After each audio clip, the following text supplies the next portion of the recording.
Strangers! There they are! Oh shit. God damn it. Wait a second, how many subs is that? Is anybody paying attention? Fuck me in the face. Alright. I think that's 8 still. Alright, guys. Alright. Thank you guys so much for coming on the show. I appreciate it. I'm so sorry that today was the day that all this had to be unleashed onto you. Dude, that was a fucking intro and a half, dude. It was something. It sure was something. How do you can somebody, how does the woo work? You, if you're in chat, you just put the exclamation point go and then the woo, or I can just do it. Oh, well, sometimes Nature Boy doesn't sometimes Nature Boy ghosts us and he doesn't show up, but I got a workaround, which is this. There he is. Nature Boy, you're going to show up or else you're not going to fucking get paid, son. That's how it works, right? Thank you guys again for coming here, and I appreciate it. Did we hit 10? Are you sure? Oh, my God. Okay, guys, I'm so sorry. Can you guys give me 1 second? Listen, you guys You gotta vamp. go get the fucking wig, dude. I gotta get the wig. Pepe says I'm up to 10. If we can get a confirmation, that'd be great. If not, whatever. I'm just gonna go get the wig. You guys vamp. You guys vamp while I'm gone. There. All right. I'll be RB. You guys, you talk to the people. Shit. What the fuck? Get the chat open. I want to see if I can trigger the woo. You got the chat? I don't have the chat. I don't think you're part of the stream. I have no idea what's fucking going on. I'm not gonna lie. And now he's gone. Like, how do you? That's like when the opener is just way better than the headliner. Nice. I'm the captain now. We come back. We're in his studio. It's our show. Yeah, it's our show now. Woo! Do it again. I don't know how to do it. Your lady friend redeemed the woo. What does that even mean? Are you in the chat? Do you see what's going on? 'Cause we don't. Or you can join. Woo! No, I don't know how to fucking. All right. All right. This is literally the first wig that I could find, and I just was like feverishly ripping through my storage box, and this is what I found, guys. Okay, time for a commercial break. Fuck that. Fuck a commercial. We're here. We're now. All right. Anyways, welcome, you guys. Thank you so much for being on the show today. I appreciate that. Calling in, Ricky. You're not. You guys are based out of Miami, but okay. All right, you sons of bitches. I'm turning off the alerts because now I see where this is all going. I see where this is going. Okay. I see where it's going. They're just gonna keep it going until I turn them off, and that's what happened. Okay, thank you guys for those 10 subs. You guys are amazing. I love you guys. Big kisses. But now I'm gonna talk to these guys. So all right, here we go. So Ricky, where are you at? God damn it! Thank you, Pfizer. God damn it. Thank you, Pfizer, for bringing us our vaccines, our politicians, our news pundits. I appreciate that. Thank you, Pfizer. All right, so where? Shout out Pfizer. Shout out Pfizer. Ricky, where are you located right now? Texas. You're in Texas? Are you from Texas? Is that where you're from? No, I'm from Puerto Rico. Tight. I moved to Texas, and I've been here since 2012, so 10 years now. Oh, wait a second. So you guys live in different places. Mm-hmm. 3 of us live in Miami. I got He's the one in Texas. And so how does that work? How do you guys make that work when your lead singer's in, a couple states over? It's a very modern take on a band. I suppose you're right. I mean, it worked. I mean, I'm in a reggae band in San Diego still. We still tour. So, I mean, it makes sense to me. But, for the folks listening at home, they're wondering, how does rehearsals and stuff work then? I mean, like when Ricky joined, it was in the middle of COVID, so nice. He kind of had to kind of be a bit remote, and then he the flights were like so cheap. It was like a $50-$70 round trip, so right. we were just like we were chilling, yeah. And then COVID ended, and now it's a bit more of an issue. But right. But for us, like the 3 of us get together all the time, about like 4 times a week, and we pump out kind of the music and the material and send it over to Ricky.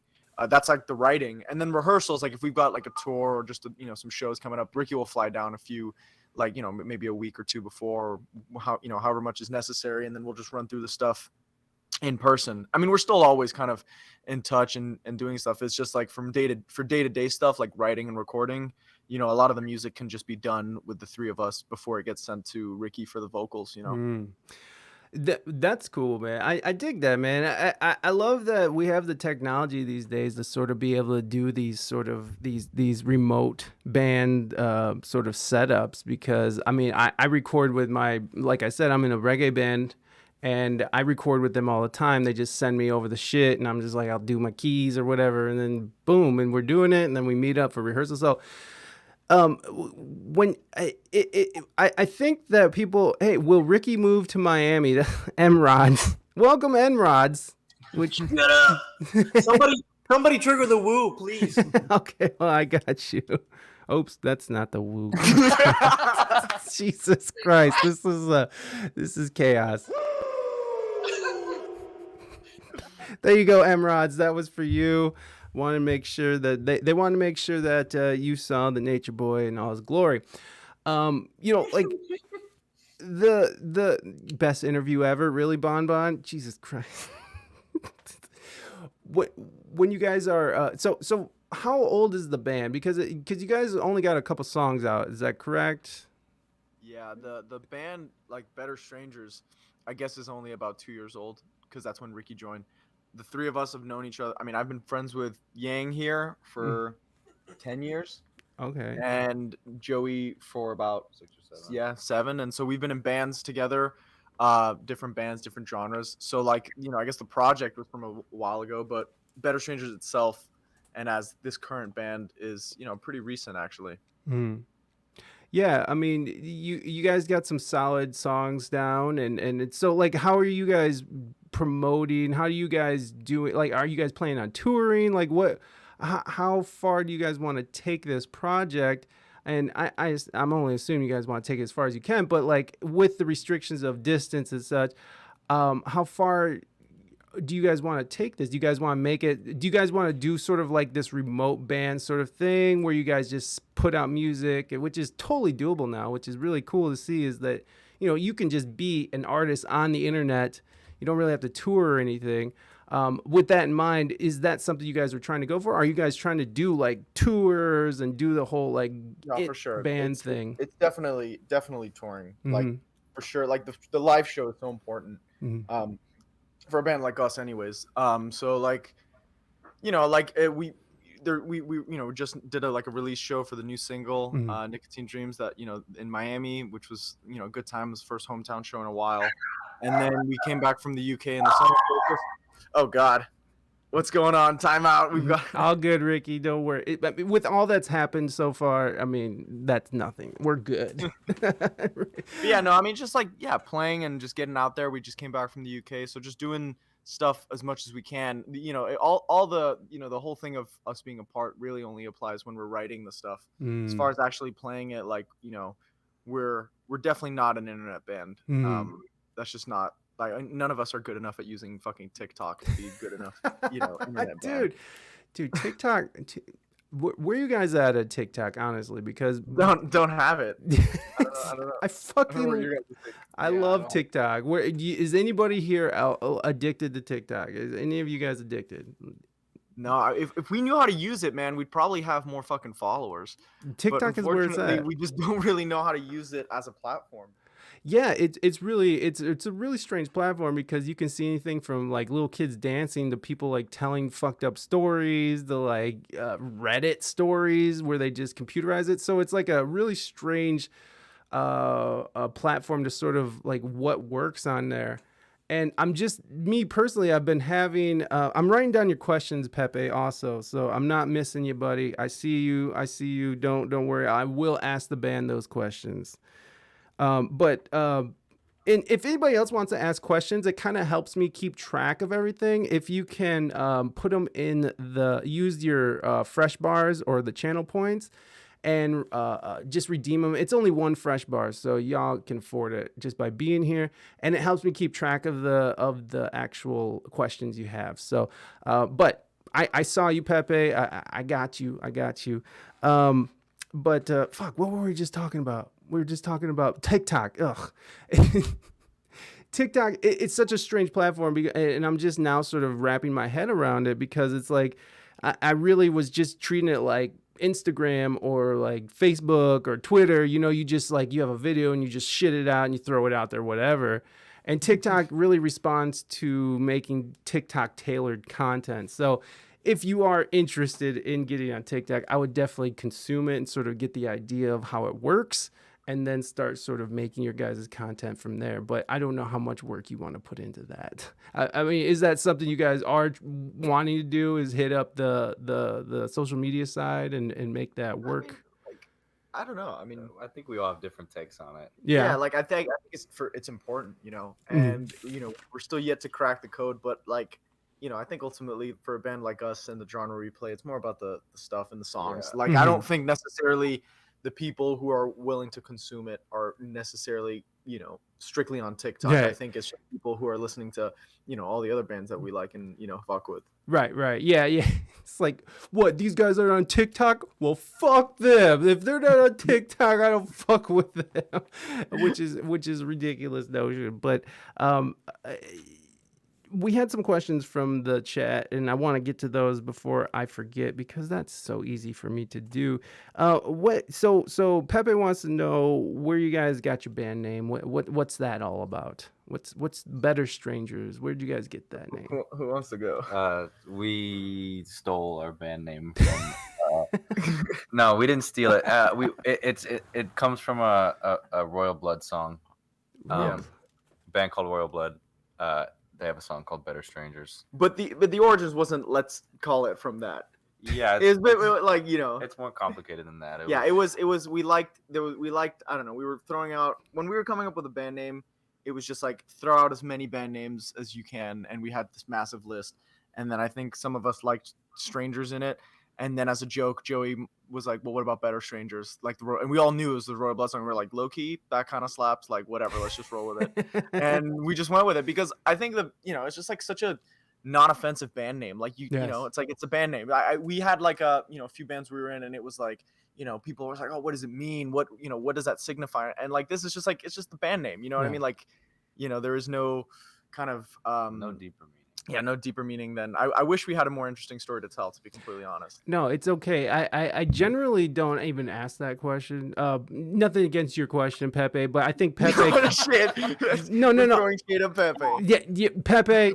Never ask again, bro. Never fucking ask again.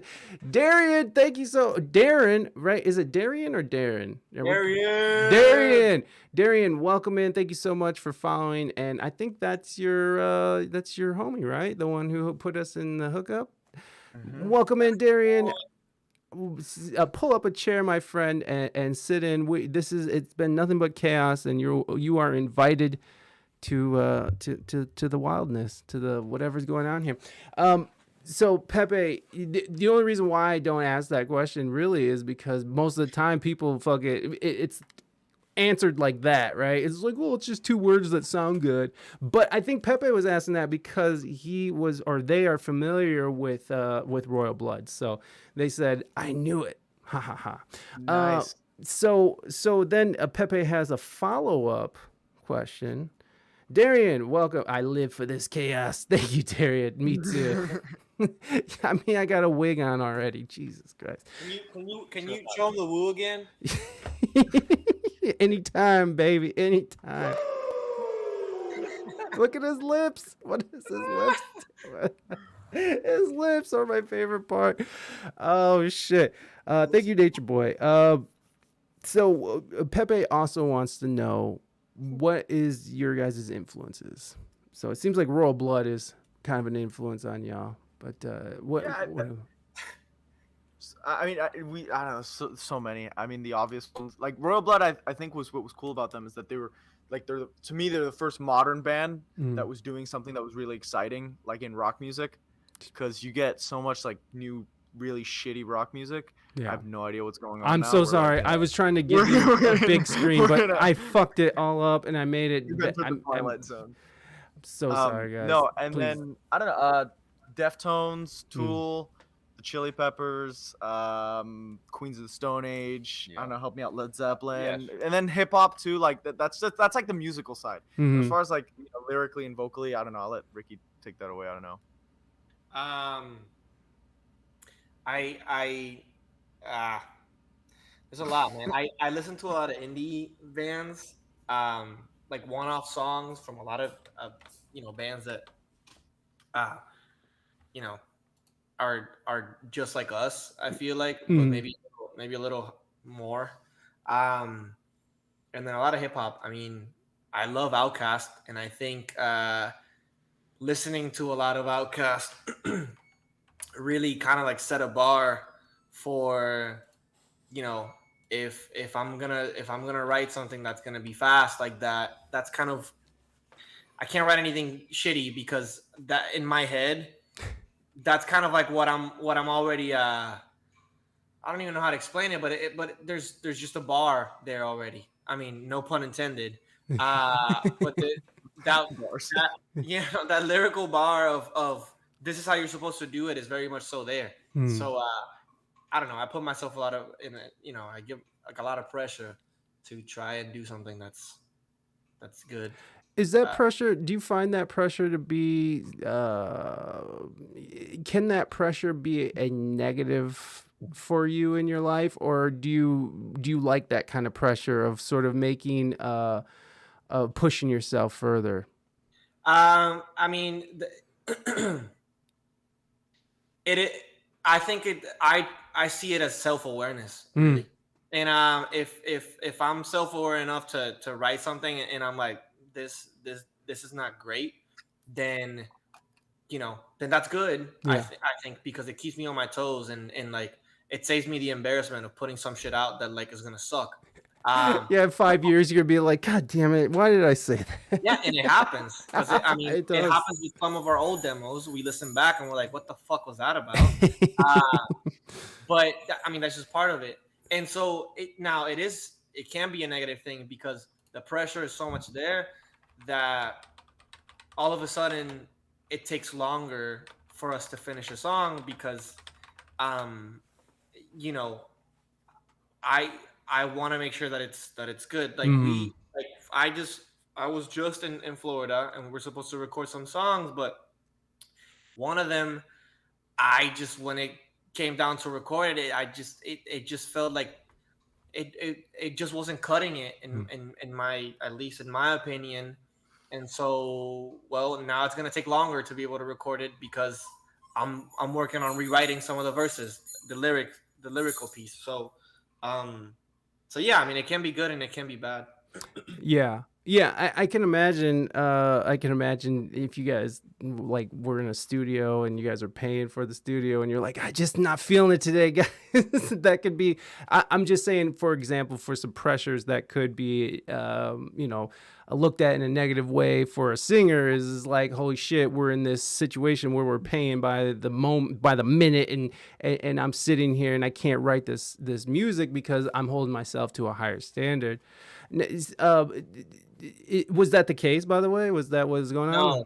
No, and that's at least that is a pressure that we don't have, because Yang, the bassist, where the guys are at right there, Yang owns the studio. Nice. So it's unlimited studio time for us. So at least that pressure's not there. But just the pressure of us not being able to just have something else done is for sure there. Oh yeah. Especially when you're in the same room and you're not able to get in the same room together all the time. I'm sure that does put on a little bit of pressure on you to sort of deliver. But so I'm curious on, because there's a lot of different ways that people write, especially when it comes to lyrics or poetry or even writing a book. Are you the type of guy where like something like lightning will strike and you can kind of just shit it out and then you go back and sort of edit it and bring it up to standards? Or are you the type of person who like stresses every word, every line, every, where do you sit? Are you someone where it kind of comes naturally for you and it just sort of flows out and then you sort of go back and edit, or are you just like painstakingly line by line just getting your lyrics down? It's a struggle. Yeah. Mainly because again, I don't want to just say whatever, and sometimes I try to add references in certain lines and make it kind of like a to where there's like hidden shit in there. Hmm. But like sometimes it'll take me a month or two or three to finish writing the words for one song because um it just has to be that good. Wow. Usually the way I go about it is like when the guy send me a track, I'll listen to it so many times and like I just keep it's almost like I burn it and I start it's almost like I freestyle with gibberish. Hmm.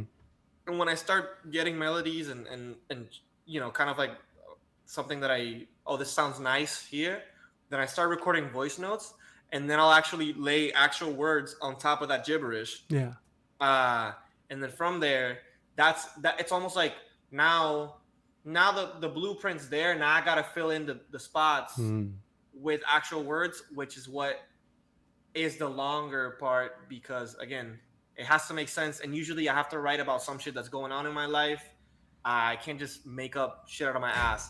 Most of the You can't just go right out the ass. That's cool, man. I always appreciate people who are vulnerable like that, who are able to sort of pull from their own life, and because there's a huge vulnerability to that. I mean, nonetheless, especially being a singer, which there's something very vulnerable about singing because it's your voice. It's like the shape of your face and your head, and it's like your air that you're pushing out, and those vibrations. And when people hear your voice and if they don't like it, it's like they don't like the way your face is shaped. They don't like the way that you push air out of it. It's like there's so much to it that if someone doesn't like your voice, it's like they don't like you in essence. For me, anyways, I'm a backup guy. I don't sing. I'm in the background. I play keys and shit. Join the gang, dude. Right. I don't have those kind of pressures. I'm chilling. Right. I know my part. But like a singer has a lot of pressure to sort of and to not only perform in the studio, but you actually have to perform out in front of people and maintain your voice. So there's a lot to vocals that are just so. It's just a vulnerable instrument, and it's just. Anything can happen to it. Like you catch a cold, and now you can't sing for a week or whatever. So it is a very, very, very vulnerable instrument that I haven't wrapped my head around it yet. But in any case, I mad respect to people who push through. So are you are you a fan of literature? Do you read a lot of books? Are you a fan of poetry? Are you a fan of or singers? What sort of influences your writing? I don't read really, and I think about that a lot, and I think that if I if I were to if I were to read a lot, it will probably it would have to make my vocab much better. It's almost like I feel like I would be adding so much to the bank, but I don't because it's honestly a struggle for me. Like I have to really, really, really try and to be able to just sit through pages. Otherwise, like I will restart a page 10 times in a minute, and I struggle a lot with it, so I don't even bother. So I just listen to a lot of music, and I think that's where most of what I've learned to do now comes from because I it's not like I took I did take vocal lessons, but like it was like a year ago, so it was after the fact. But it wasn't like a thing. Like it wasn't the thing that I had been preparing myself for. I just think that listening a shit ton of music, gave me a really good idea of what is it that you fucking do, Especially now you're mentioning people. I feel like when I started kind of like realizing that this is something that I could potentially do. I was listening to this band called Louis Del Mar, and forever one of my favorites. And I got the guys into them now recently, so we're all in the Louis boat. What kind of But music is Louis? huh? What kind of music is Louis Del Dude, Mar? it's like alternative, but also very experimental in the way the beats are laid out. I don't know, but the dude has a fucking amazing voice. They're a duo. Well, they were a duo. But Danny, the singer, has a crazy voice, and the shit that he does, I think really gave me a fresh perspective, and that's when I was like, oh, this is the type of shit that I want to be doing. Yes. Now you guys, when I read through your bio, you guys have a lot of different genres that you guys sort of, and when I hear the 2 songs you got, I'm not sure. I'm sure you guys got more than the 2 songs that you have out there. So I don't know what the whole overall, the whole overall arc of the music is, but you guys have like hip hop and experimental and stuff like that. Is that sort of where you guys are coming from? Like you want to be sort of a more experimental sort of, I know it says like psychedelic rock and metal and all this stuff. So I'm just curious on like, is that sort of the thing you're going for, is sort of this, like this, I don't know, just sort of like this progressive sort of, sound, or are you guys trying to do like radio edits? Like what were you guys coming from with that, with the idea of all these different genres that's in your bio and stuff? Yeah, I think ultimately that's all just down to like the stuff we're influenced by and that you can hear in our stuff. I mean, like it's a weird thing because for us as a band, we've been in a band, with Ricky for 2 years. And, we had some stuff that came out and then, we kind of backtracked a little bit. And now we've got these 2 songs that are out.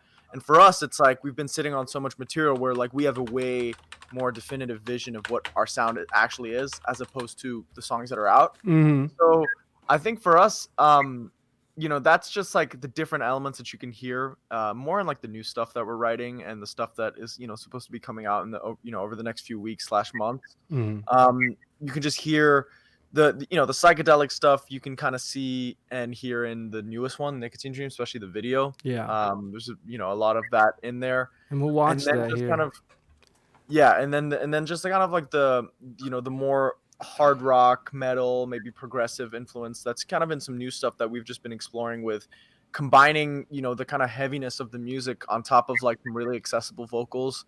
The hip hop is mainly coming from Ricky, and his take on the verses and all that stuff.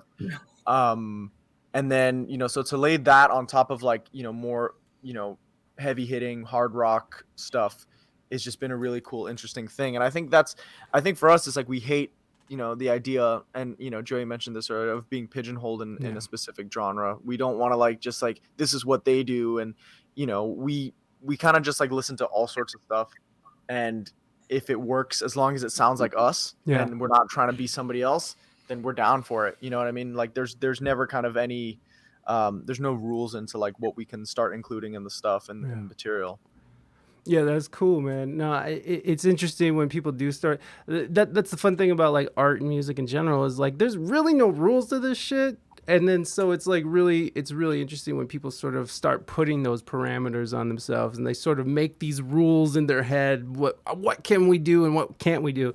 And obviously there is sort of like parameters. If you're going to be like a hard rock, psychedelic hip hop band, you're not going to just start breaking out some like fucking Miles Davis and shit, right? Like you're not going to just start playing, like some jazz shit, some hardcore jazz shit. So, or maybe you will, who knows? I mean, Mars Volta did all kinds of weird shit, right? Have you guys ever heard of Mars Volta? Yeah, those guys are fucking incredible. They did all that weird shit and they made it work. So I mean, it just, I guess it just depends on what you're going for. But have you guys done extensive touring yet? Have you guys done that part yet, or are you guys? Yeah, I mean, we've been on the road. I mean, I wouldn't call it like extensive all at a time. You see some bands nowadays who are on the road for like weeks and months on end, and it just looks like it's a crazy flyer of dates. But we've done, we've cut our teeth. I'd say we came back from the UK and did that. That was a whole experience in itself. You guys went to the UK and played?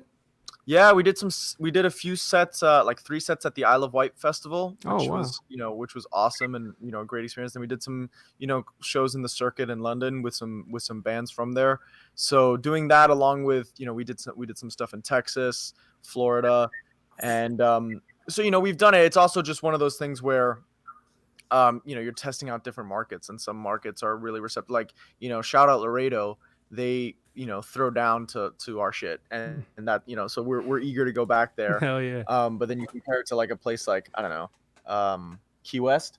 I don't know if Key West is necessarily a fan. You know what I mean? Like, It's that better stranger I wouldn't go as far territory. as saying Key West is the spot. Well, I mean, you gotta also think that Key West is very much like fucking touristy, and it's like very much like Swingers, they want upside down pineapples and shit. Straight up, that's just all how it is. They want to hear more like fucking Kokomo and fucking what's the Jimmy Buffett song that everybody loves? Cheeseburger in paradise. Sure, that too. Cheeseburger in paradise. Okay, I won't sing. But yeah, Margaritaville. Thank you. That's what it was. Margaritaville is, yeah. So I get why Key West might not understand. They're not ready for you. The post show in Key West is a good time though. Hell yeah. that makes it worth it. They wanted to know. Okay, so I got a couple questions from the chat, and again, guys, if you want to use your channel points, it helps me keep track of the questions and stuff. But I am catching them, so either one is fine. But Mel Tonester, I don't know if that is that one of your people. Out. Mel, Yeah, Melly one of our Mel people. wants to know what. Fan. Oh, okay. Melly Mel wants to know. I'm sorry, I'm calling you Melly Mel. That's just what's happening now. Melly Mel wants to know, what do you guys do away from the band? Nothing. Nothing. Vigorous masturbation. Did you say masturbate? Is that what you just said? What was the question? Sorry, I was masturbating. I couldn't hear you. No, the question was, what do you guys like to do away from the band? Oh, dude, I love going to shows. Shows? I love going to shows with Darian. Shout out Darian if he's still in here. Hmm. And I love meeting with my friends here at Fuzzy's on Thursday nights where we Hey. drink Miller Lights Let's go, Miller Lights. for $3. $3 Miller Night. Miller Night. Yeah, Miller Nights. Miller Light Nights. Miller Light Nights. Let's go. What about you guys? In Miami there. Miami is a fucking party city, bro. Like what? Like I don't know if I could in San Diego, I had to quit drinking altogether because San Diego's another one of those like fucking tropical party places where everybody wants to hear Margaritaville and fucking, and have upside down pineapples. So it was hard for me to focus is what I'm saying. How is it? What do you guys like to do outside the band and there in Miami?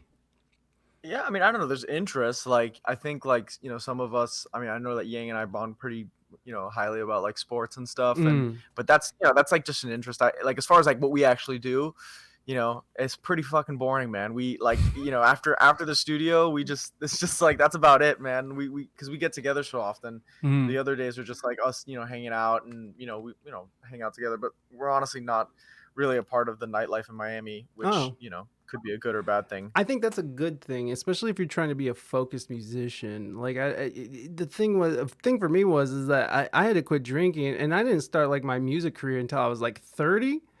Because my 20s were just me fucking up everybody's set. It was just me like getting wasted and like fucking up the sets and then me getting kicked out. It's like, well, he's pretty decent at what he does, but he gets too drunk to do what he's supposed to do. So what the fuck use is he?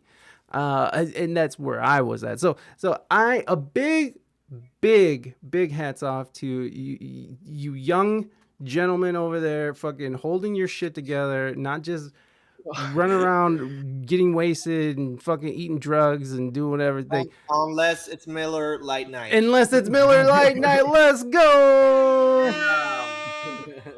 I don't want to hear any more trash talk about upside down pineapples because my pants. Listen, there's nothing wrong with upside down pineapples. Y'all want to get into it? Y'all get into it. It's not my scene. It's not my scene. I don't know. Like, Very nice scene, let me tell you. is anybody? So Ricky, are you saying that you're into the swinger scene? I'm not saying anything, man. I'm Gotta just saying, find my this Key is, West comment. He's like, listen, I'm letting the upside down just pineapple saying- say it all. I'm just saying I loved Key West. Ah, got you, baby. Let's go. Fucking Key West. Let's go. What about you guys? Are you guys? Would you guys be into that sort of lifestyle? I mean, do you guys have girlfriends or partners that you would be willing to share? No, I mean, no, I don't think so. But you know, yeah, I honestly, I got nothing. I'm trying to come up with something. Amazing show in Miami. Hey, you get That's nervous? about it. Why are you nervous? Yeah, why are you I've getting been all? exposed Yeah, by it's my fine. fetishes. Hey, we're not fetish shaming anybody, all right? No kink shaming here, goddammit. Can you do the zoom that you did on your face, but on Nick's face? I can kind of do it. It's weird. Hold on. It's like this. Oh shit. Nope, that's not it. There you go. There it is. That's about as close to Nick as we're getting, folks. And hello, Ivog. Amazing show in Miami. We got a fan in the chat. Welcome, Nice. Ivog. I don't know if I'm saying your name right, but I suck at English, hence the name. We speak English good. We had another question. Now, someone is wondering if you guys are up on your Swedish rock. And Dude, aren't truck fighters Swedish? Yeah. truck fighters. Truck What about, fighter. Who else? Mastodon. Is Mastodon? Is Mastodon Swedish? I don't think so. I've No, no those idea. are I- Italy. They're Truck Italy. fighters kind Yeah, of go, truck Yeah, fighters. Truck Fighters are great. What was the other band that has? but they're pretty old, right? They're like a stoner rock band from like. Yeah. These guys were saying, or Pepe was saying, if you guys knew who. What was a B? Did I write it down? Oh, Candlemass. Candlemass? Is that how you say it? No. I haven't heard of them. Candlemass. So Pepe, I'm sorry, but it looks like they In Flame. Oh, In Flame. They want to know, or Ghost. Do you know? Ghost? There's a lot of he's just dropping band names. Like, who do you know? Please. You say Ghost? Yeah. Yeah, I know Ghost. They're a metal. I know of Ghost. Yeah, I know who they are. There you go, Pepe. We got a ghost. Ghost ABBA. Shut up, who does it? ABBA is so good. Hey, fucking Dancing Queen is my go-to fucking karaoke song, all right? Finally, you better calm down, Pepe. If you guys have any videos out, who is your Bye, Pepe. we got another question here from Samo. If you guys have any videos out, who is your visual director and how do you shift your poor personality into your visual presentation of the music? Wait a That's second. actually undressed commenting. Wait a second. Samo, was your poor personality? Like what? What That's is, so good. what does that Yeah. mean, Samo?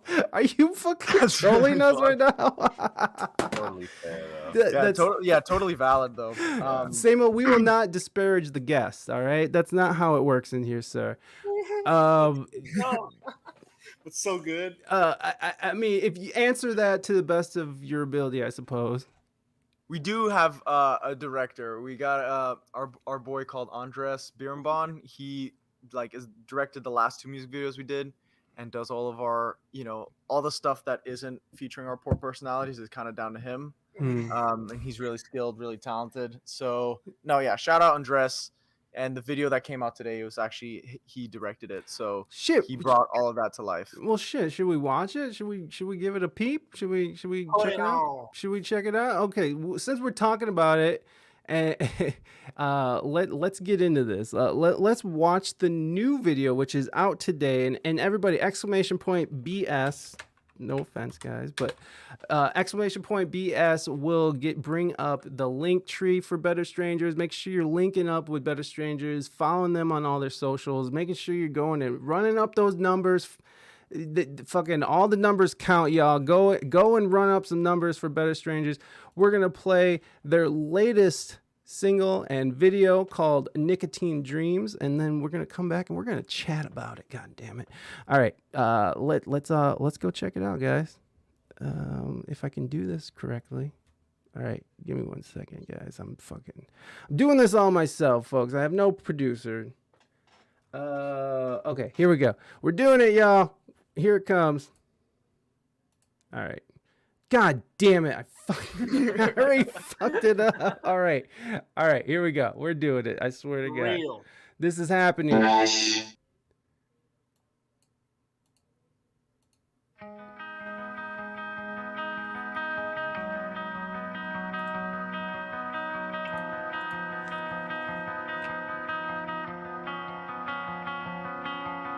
Heading for the light there again. Oh, I still remember him. Oh, I still remember him. Feeling like I'm losing a friend. Oh, will they remember him? Oh, will they remember him?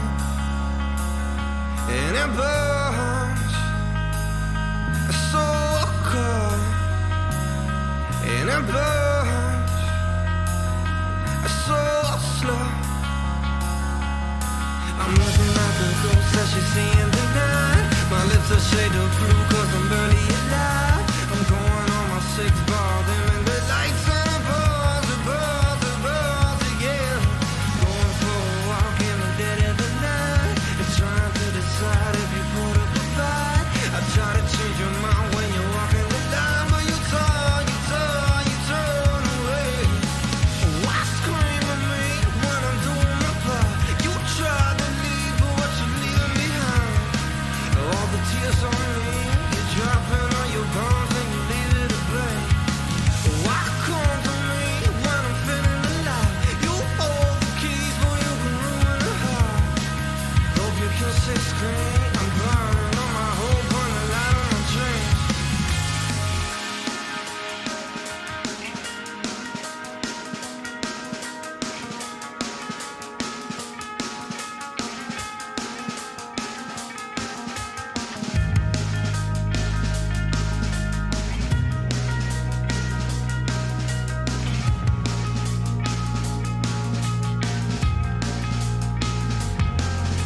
Nicotine dreams elements in my shoulders, in my skin, and I get so much older. Nicotine dreams elements in my shoulders, in my tears, but until it's over.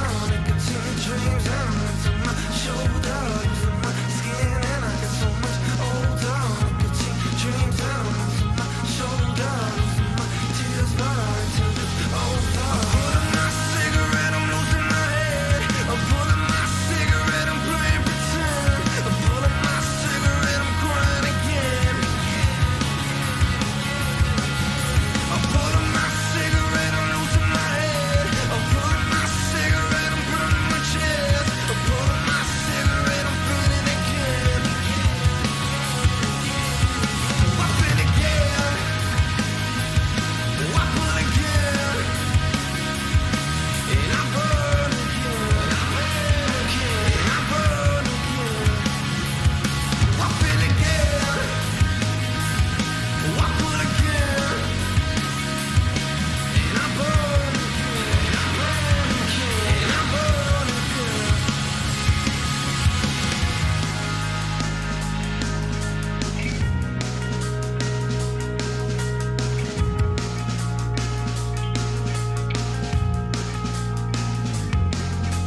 Head for the light again. I burn again. And I burn again. Head to the truth and my shoulder. Skin and my shoulder. Nicotine dreams and my shoulder. Tears burn till it's over. Nicotine dreams and my shoulder.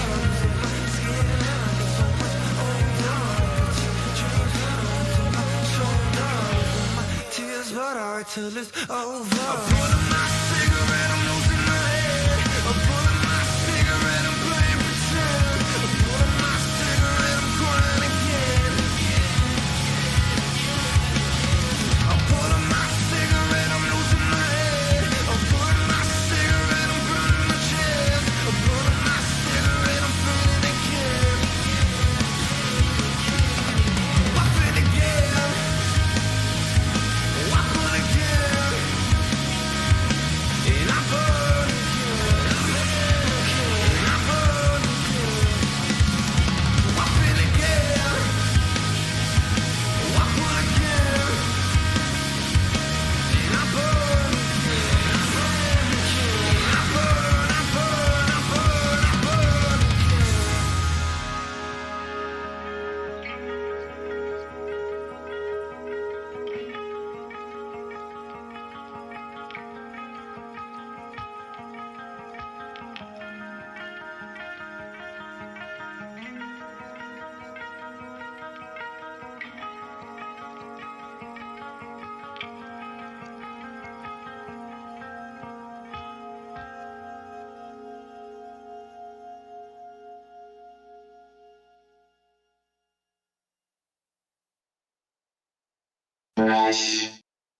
Okay, we're back, and I got everything fucked up. And how do I unmute you guys now?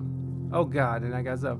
Will you guys unmute yourselves? Apparently, I can't. How's that? Are we back? Sorry, yeah, we're back. Sorry, guys. All right, and so that was Nicotine Dreams. We got some good feedback from the audience, but Pepe thinks you guys need another drummer, so you need 2 drum sets. I was like, I think Nick is holding it down just fine. Fun fact, Yo, everybody. Pepe and I are fucking beefing right now, dude. I'm not into it, dude. It's like 2 drum set to hold the song. Oh, I see. He said he needs 2 drum sets to hold the song up. So there you go. My bad, Pepe. Yeah, Pepe, it's Samo and the band. You guys are all like fucking totally beefy right now. It's like round 1 fight. Let's make a group chat so we can just go at it. You know? Those are always effective. Like you always get things settled in a group chat argument. It's Yeah, just as soon as people start like emphasizing certain messages, that's how you know. You know. a powerful song. Yeah. So okay, Pepe said it was powerful. Well, we appreciate it. Needs more drums though. In any case, Pepe, I don't know if we need more drums. So you guys probably don't know that because I haven't said anything about it yet. But and I'm sure Nick gets this all the time. But Nick is actually Phil Collins' son, correct? Like that's correct. Like Nick. Yeah, that's correct information. Nick plays with Genesis and shit. So I don't think. So fuck you, Pepe, dude. So like fuck fucking you, Pepe. talking shit, dude. Do you know who I am, motherfucker? You know who I think I am, bro?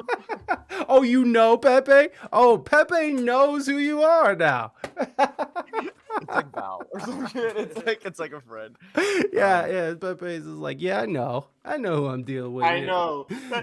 His comment is just, I know. Yeah, I It's know. like, I went to see it. It was shit. Yeah, they need 2 drummers too. He goes precisely why I'm saying it. You know? Where I'm from, I don't care. I'm just playing with you, Pepe. You know we love you, baby boy. And I liked your Jory emotes. That's how I know you, right? You came over with Jory. Needs more melodica? No, I don't think we need melodica on that. I think the melodica would not do that well, or do well with that music. I'm sure you get a lot of this, Nick. I mean, once people find out who your dad is, what is that like, man? Like, what is that like to be like a legend, like the son of a legend? And by the way, I just want to say right now, before we go any further with this conversation about you and your dad, you are a fantastic fucking drummer. Like you fucking No, rip. it's fine. So- You don't have to backtrack, dude. It's all No, good. no, Let's I'm not fucking- let's backtracking get at into all. it, okay? You Just- don't have to. No, you no, don't no, have to hit me with no, that. no. I'm not at all because before I even knew no, that's not true. Before I even before I seen you guys and Darian sent out the email, and because he mentioned that, and I was like, I'm wondering how if fucking Nic Collins is not a good drummer, I'm gonna be fucking kind of pissed off about that. But then you guys have like a drum thing on your YouTube where it kind of shows you, and then I went in and found some other videos of you and stuff. But you fucking rip, man, and I'm not just trying to blow smoke at all. You do rip, and but I'm just curious, what is that like to grow up, you know, as a son of Phil Collins? What is that experience like? Yeah, well, first of all, thanks for the kind words, man. I appreciate. Oh, that. no worries, man. No. No, I mean, like, you know, it's a thing, and like it's a fact, and it's honestly like at this point in my life, like I've become used to it, and I'm kind of totally kind of okay with it. You kind of. Ultimately, like. No, like ultimately, like he's my dad. You know what I Right. mean? Like just because he is who he is doesn't like he's just to me he's just my dad, and you know I do normal, you know, father son shit Yeah. with him. You know, the fact that you know he is who he is definitely like that drove me to play drums, and that's why I have the passion that I have for you know the instrument. That's all you know down to him, and you know him just like from an early age just like putting me behind a kit, and so like it's great. Like I you know it's awesome to be able to relate to something like that with your dad on like a really deep level, and to be able to share those experiences with him on the road. Fuck, dude, that's Like- amazing. That shit makes me fucking want to cry, bro. I have a son too, so like I'm just like I have those dreams, you know, of my son in my backup band and shit. So it's like, dude, that shit gets me super emotional. Yeah. So I think No, that's yeah, really it was beautiful. that, and that it was special. Like, you know, to be able to do that, you know, not only for me as like on an exposure level of just doing those shows and that tour, but yeah, to just be able to like look back on it when I'm, you know, whether it's 20, 30, 50 years from now, like just being able to know that I shared that with him is just like, you know, that's really the most special thing at the end of the Absolutely. day for those tours. But obviously, like, you know, with that fact comes a lot of like, you know, not pressure, but like expectation, I guess. You know, and that's just part of it. And like I think if anybody who had a famous, you know, parent, whether that's, you know, you see there's tons of them, you know, out there now that are putting out music, like we were talking about it earlier, like Wolf Van Halen, who's Eddie Van Halen's son, and you know, Does he or rip? anybody who's Does really, Wolf rip? yeah, Wolf is, he's great. Oh, He's thank you, really he like Amelia. plays like everything. He's really talented. And then like, you know, Bono's son has a band, Yeah. Inhaler, and like so like it's a no-brainer. If you want to avoid that, like then you're just you've joined the wrong profession. Like the truth is that like if you want to do music and you're, you know, your parent did music, like that's just the reality of it. That's Yeah. just part of it. So like at this point it really doesn't bother me anymore. It's just, you know, either people are going to dig the shit that we do or they aren't, and if they and then that's that, you know what I mean? Like Yeah. ultimately just because you were a fan of my dad doesn't necessarily mean you're going to be a fan of me, and that's okay. You know what I Absolutely. mean? That's just part of, you know, doing it and just part of being a musician. Has your dad heard your band? Has he heard Better Strangers? Yeah. I mean, he actually hasn't seen us like Better Strangers live because he now he like he lives in Europe, so like he just hasn't been able to catch a show. Yeah, and there's songs he digs and there's songs he doesn't. And if, I remember when I showed him, he's like, "Man, you'd be worried if your 70, you know, 1-year-old dad was into all your shit." He's like, I like a lot of your shit, but like some of it, you know, is not floating my boat." And you know, and that's, you know, that's a good conversation as well to have with him. No, fun. that is awesome. And what a wonderful fucking piece of advice there. Or not even advice, but like, you know, just some wisdom that is like, yo, if your 71-year-old dad is loving everything you're doing, it's like, well, you're fucking up, son. And obviously because, you know, you're trying to reach a new generation. Your ideal audience isn't necessarily that of the 71-year-old. I'm sure you don't mind if 71-year-olds are listening to your music. I'm sure that would be fine, but like your audience that you're aiming for is a little bit younger. I see what he's saying, and that's amazing. That's amazing that he was able to be honest with you like that. And uh, was your dad able to sort of sit with you and show you like basic rudiments and shit? Was he with you? Did he teach you? He gave me lessons like as a kid. Sweet. I mean, it wasn't like there wasn't serious. It wasn't like he was sitting down and teaching me paradiddles and double strokes and stuff. Right. But he was like, you know, he was giving me some basics and but I think like me just seeing him because he, you know, we did when I was young. He was on the road when I was about 3 or 4. So being able to see it live when I was so young, it just made me become obsessed with wanting to do that as well and to be on stage and playing drums and just, you know, being able to tour and do that because I was exposed to it. And so like he always gave me pointers, but also like the good thing is he always stayed in like, no, I mean, I mean it very lightly, but stayed in his lane where like you don't want your dad breathing down your neck being like, you got to do this, you got to do that. Yes. And he knew that, and that's kind of what made it like, that's what didn't make me fall out of love with music, because I think that like if there's some parents who put a little bit too much pressure on their kids to follow and do something they did, like you know, your kid's gonna completely just like, you know, turn away from that and walk away and just like, you know, like not be into it anymore. So I think like him letting me express myself, and like obviously, you know, I'm lucky that I found a group of guys that, you know, for the, you know, the last few years that we've just been jamming together. And, you know, I remember him telling me like, you know, you're pretty lucky that you have that, because some people, you know, it takes their whole life to find people that they're able to grow with and musicians that they really understand and relate to. And that sort of advice is like that's like the best stuff that I can get from him. It's more than like, you know, actual drumming advice, because ultimately like that drumming's about expression and stuff. So like when you're just kind of pinpointing and telling people, you know, what you think, that's not necessarily you know, super beneficial for a kid. But when you're getting like real life advice like that, I think that's, you know, the kind of best stuff you can kind of get out of it. Yeah. And at some point you kind of sort of like, I don't know if you do. I mean, I guess you don't got to, but like is there a point where you got to sort of like be like, I know you see him as your dad, but like when you're getting advice from somebody, do you sort of like separate? It's like, wow, you know, my dad's giving me good advice, but like coming from Phil fucking Collins, that's like incredible advice. Do you kind of separate that in your head sometimes? Like, because you know, like how kids can be like, your dad could say something to you and you're like, yeah, whatever, fucking old man, whatever. But if your dad happens to be someone who knows what they're talking about to the point that your dad does, I mean, do you do that? Do you differentiate? Do you separate Honestly, that? it just depends on what we're talking about. Like Mhm. if it's from like a business standpoint, Yeah. not business, but you know, like real music shit, like you Yeah. know, contracts and whatever, and management, like then you listen because you know that they've been through it. And but then there, you know, there's some stuff that is like, you know, like them not being into a particular part of a song because it's, you know, kind of not metalish, but it's like, you know, I don't know, it's like a breakdown or something, and he's not super into it. Like, yeah, like I wasn't expecting you to be into it, Dad. You know what I mean? Like that's just part of it. Yeah.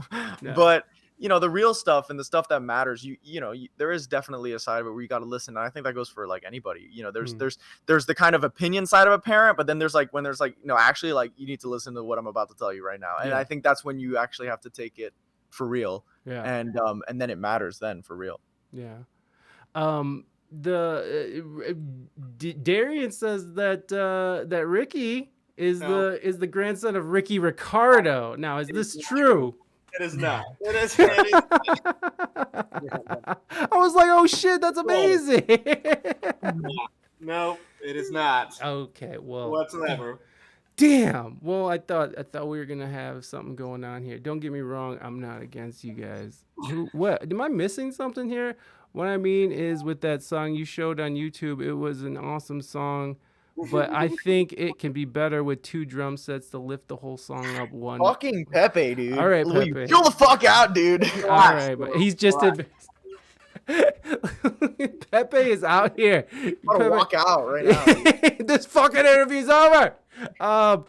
Okay, Pepe. We thank you so much for your input. Nader's okay. So Nader Tater. Is there a soundbite for the Birdman? Put some respect on my name. Around here. Anyway. Oh well, now we're canceled. Moving Dutchman, how dare you cancel us? Oh, he canceled Pepe. Pepe, you've been canceled. No, but I do have Little John.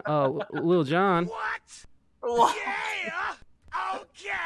And I do have Designer. So that's all I have for rappers. Sorry, guys. Oh, I do have Street Fighter though. There you go. I got you. You're screwed. You're screwed, Pepe. So Nader Tater is a. I guess this goes back to Nick, and you know, I wasn't trying to make this whole conversation about Nick and his father and stuff. That's why I kind of like waited to even get into it. But Nader's is a huge fan of Leland Sklar, and he wants to know if you ever had the chance to meet him. And I told him that I think you've taken it a step further, but I think you've actually played with him. Am I wrong? Yeah. I've known Lee since I was like a baby, like because he's been in my dad's band forever. But I got to play with him on like my dad's solo tour, and I mean, fucking animal. Like, you know, he's ridiculous at bass. Like, it's just the stuff he does and the records he's played on. Like, he's played on thousands and thousands of records, and it's just you know, to be able to play with him, it's I got distracted by Ricky's background. Put some respect. Birdman. Let's go. Now I have to get that. Put some respect. I'm writing it down, guys. I'm writing it down so alongside with we can have put some respect on my name. So we'll get that. So with Leland, with Lee, I don't know him by Lee. I just know Leland. He's an amazing bassist. If anybody doesn't know who Leland Sklar is, he's an amazing bassist. He's played Phil Collins. He's played with fucking Toto. He's played with James Taylor and shit. Like he's a monster bass player and just played with everybody. Man, and he's a great hang too. He's a trip. Like he's like the shit. Like it's like you're touring with like a dude your age. Like the shit that he says and just like all that stuff. It's a great time. And he's just like honestly one of the sweetest guys like in the industry. and he's like straight up super real, and there's like no bullshit, and he just happens to also be disgusting at bass. Yeah. And he also happens to have the coolest beard in the world. Yeah, Yeah, he's got a definitely. look too. Yeah. Him and ZZ Top need to like do like a super beard band. Which I don't think they can. Didn't one of them just die? Shit. Well, it was the bassist. The so bassist, no, Dusty. That's right. God damn it, Dusty. I had an homage to Dusty on my stream for like 3 months too. Come on, man. God damn it, I'm over here just sucking ass. No, I had somebody on like a couple weeks ago who had like he worked with Leland in the studio before, and he said that Leland, when he was trying to get the bass part down, he was producing an album for some artists, and Leland came in, they hired him, and what he would do was he had his own set of headphones that was playing music, like music he wanted to listen to. And so when he was in the studio, he would wait for the countdown, click, boop, boop, the count in, and then he would switch them off real quick and then play his bass part. And then as soon as he was done with his bass part, he would click his music back on with the headphones. So I that was just like, to me, that's just a very funny picture in my head that I'm just seeing this dude about to play bass, and he like waiting down to the, like he couldn't wait to hear his own music. He had to do it while he was working. He couldn't wait until he was done working to hear a song that he really likes. He had to do it in the middle of his fucking job right before he's about to lay down bass. Obviously, no. He didn't end up using that bass. He had to actually replace that bass. So there it is. But anyways, that I had to bring it up because Nader Tater is a huge fan of Leland, and he likes those stories. So we had to get it in there. Now I wish I never shaved. I got up to 6 inches. Well, Naders, you'll get them next time, buddy. Amelia, I saw a person calling Leland Gandalf. I could see that. I mean, he's a wizard though, with that beard too. It fits. So That's what we call Yang. Yeah, you call him Gandalf With his beard. That doesn't. I'm not there yet though. I was gonna say that beard's kind of that's a little. Damn, now he's throwing shade. Listen, when you come on my show, you have to be prepared to take a few insults, okay? That's just how it works around here, okay? No, I'm just kidding. That's not how it works around here. Apparently, we just have a very spicy chat today. So, anyways, yeah, so we haven't really heard from the rest of the guys. I'd like to hear from Yang. What's your background with bass and music and stuff, man? Like you're the one with the studio and all that. So like, what's your background with music and stuff? I started playing bass because Nick wanted to make a band in middle school. So when you can't play an instrument, you learn how to play bass. Can I just say same.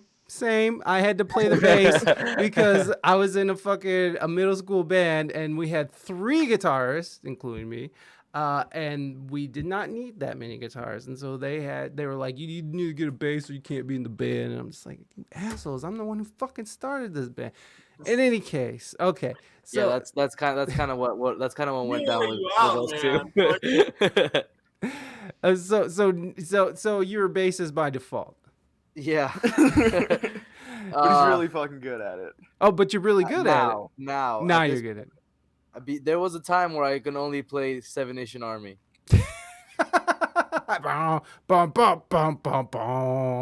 Hey, but that's like do you think that that's the new like Iron Man or Smoke on the Water for guitars? Yeah, for sure. You think Seven Nation Army is like the new fucking Smoke on the so now it and it's all in the fucking pentatonic.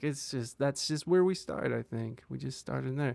So that was your first song, Seven Nation Army, your first song on the bass.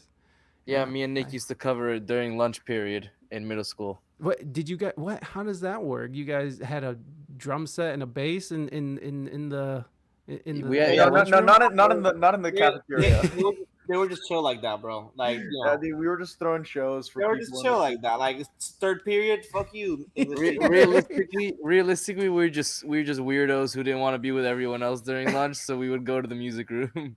as demonstrated by our poor personalities. Oh, fuck, bro. Fucking Samo. This is what I like about Samo is that he fucking dropped shade and then just dipped. Like he didn't he didn't even stick around to see the chaos he has spawned.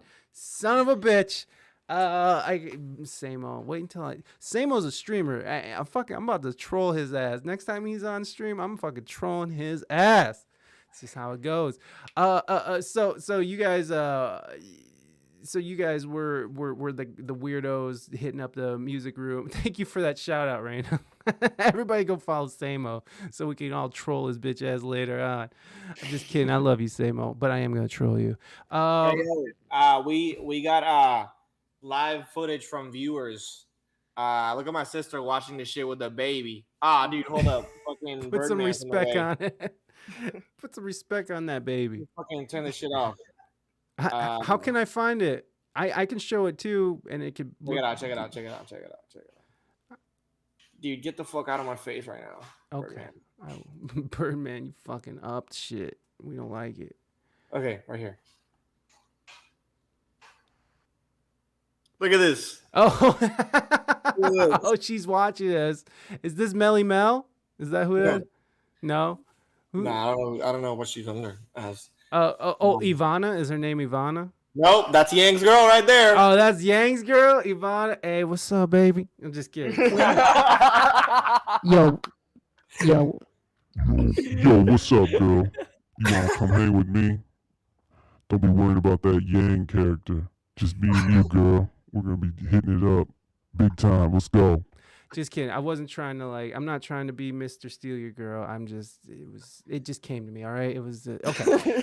We're gonna move on. We're gonna move on. You're good. But with Yang, yeah. So then what prompted you to start, collecting? Oh, Pepe, I forgot about your question. I'm sorry, buddy. We'll get to your question. I swear, if it's about the drums or about Leland, fucking relax. They're out of here.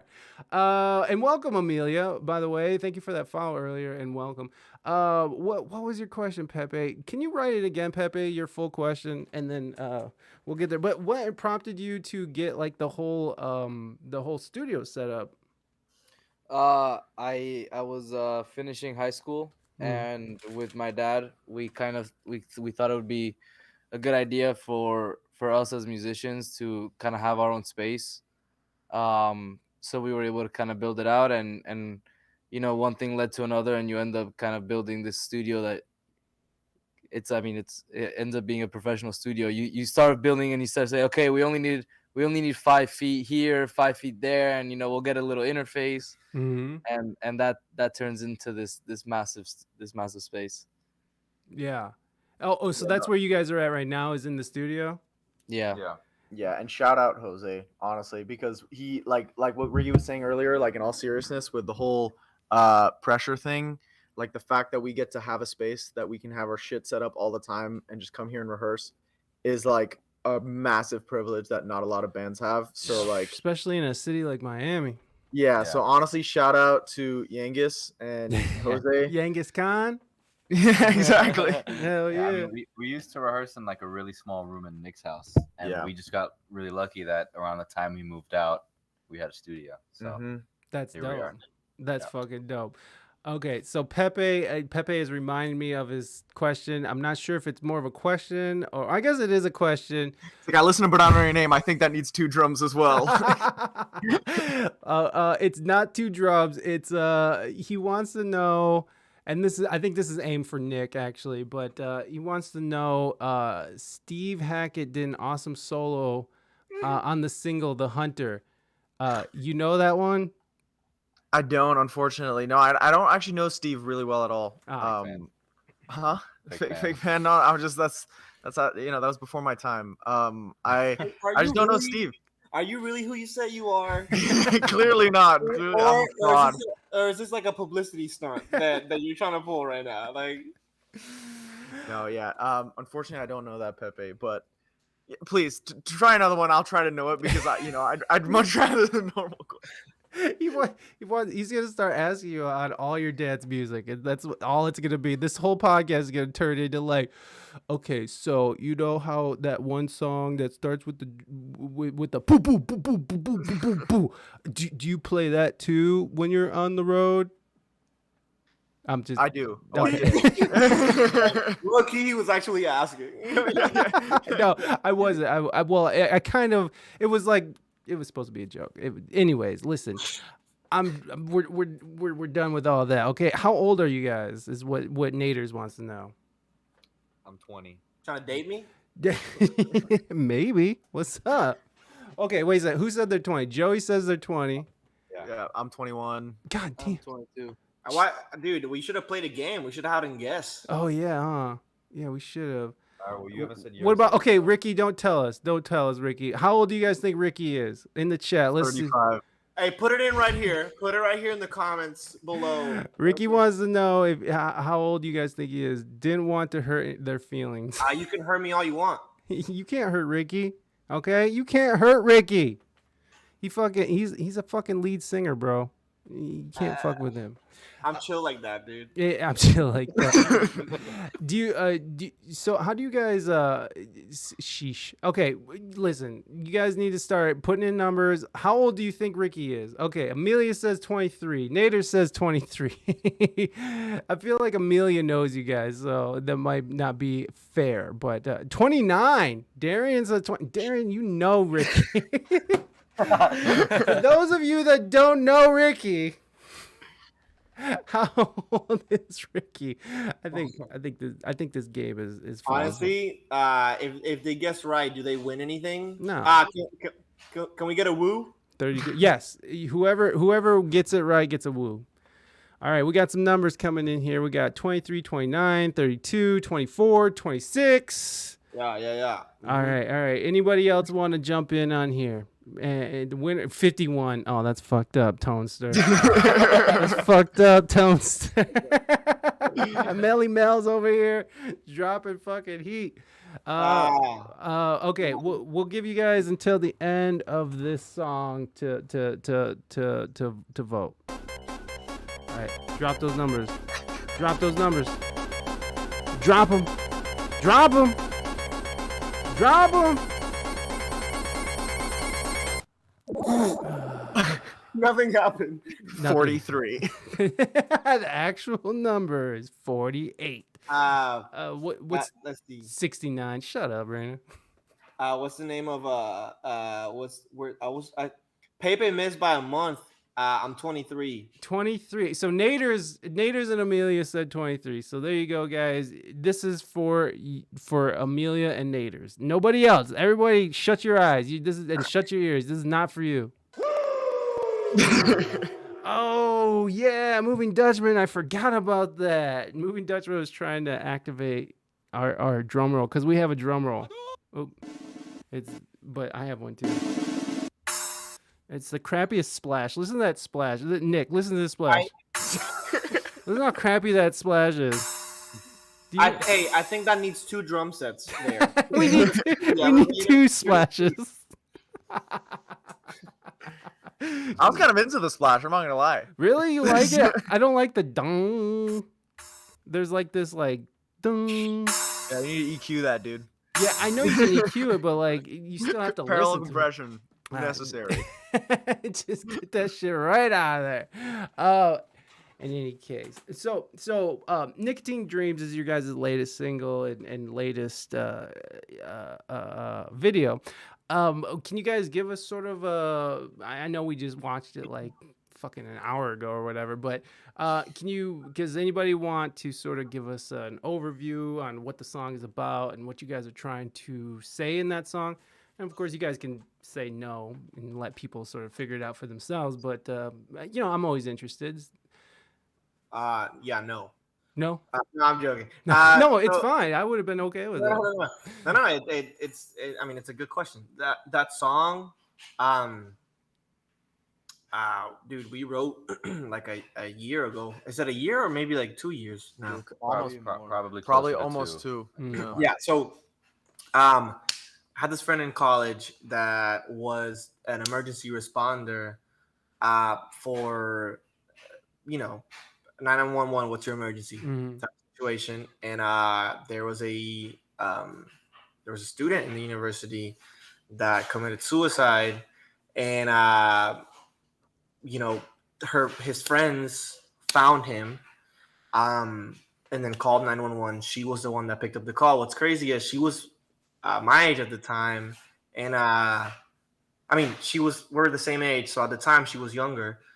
Well, actually, no, she's younger than me. I'm pretty sure. So she was even younger. I guess, just to say, it's some really fucked up shit to hear and to have to deal with, being like 19, 20, as a college student, and so you're having to deal with that. Also, it's like, you know, she had to basically walk them through the process of like, okay, what are you seeing?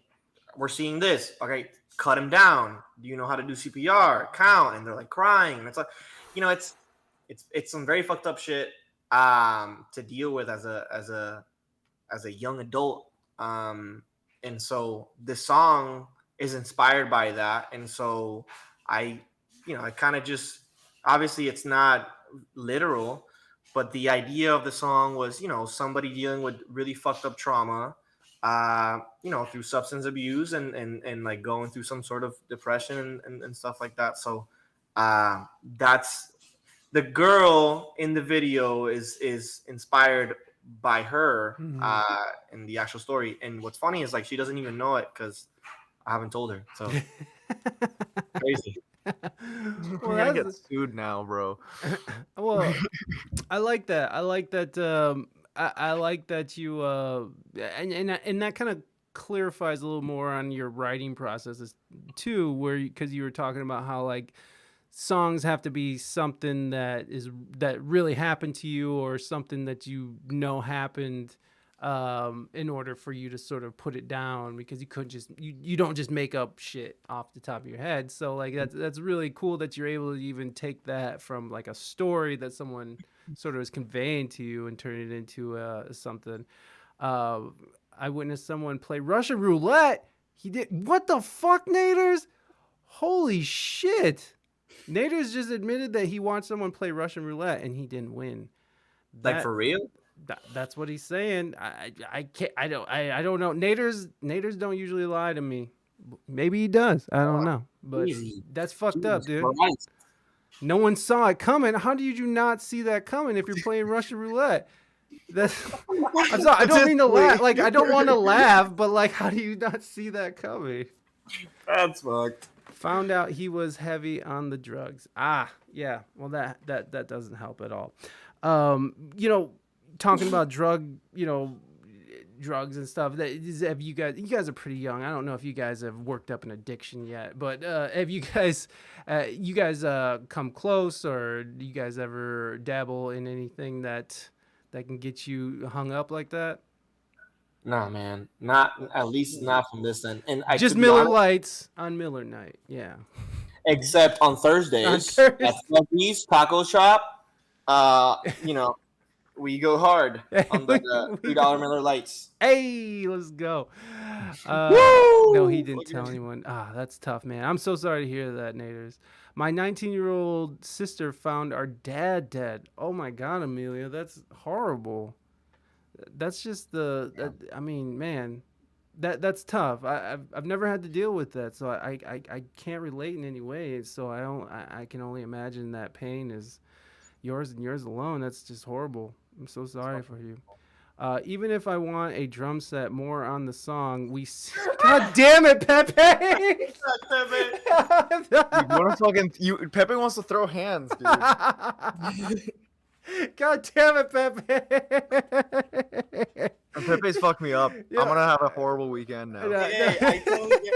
It's like, I know we're going through something right now, but let me just say that maybe 2-3 drum sets instead might, like, Pepe, thank you for bringing some levity to this, because I think we needed to I think we needed to find our way out of that rabbit hole. But I really do appreciate y'all, telling telling us those things. Those are very personal and horrible experiences, and I really appreciate y'all talking to us about it. Because I mean, you got to get that shit out of you. You can't hold that shit in, man. That's heavy shit to hold on to. So thank you very much. I do appreciate you guys being honest in the chat. And I also appreciate you, Pepe, for fucking bringing a little levity to the heaviness. Fucking get fucking drums. It needs like 10 drums, and I think we could get through this. I think we could get through this if it has 10 drums on it. He just wants Nicotine Dreams to be a thrash metal song. You know what I mean? Like, no subtlety, just fucking. It's just gonna be all blast this beats all the way through. all this splash, just this.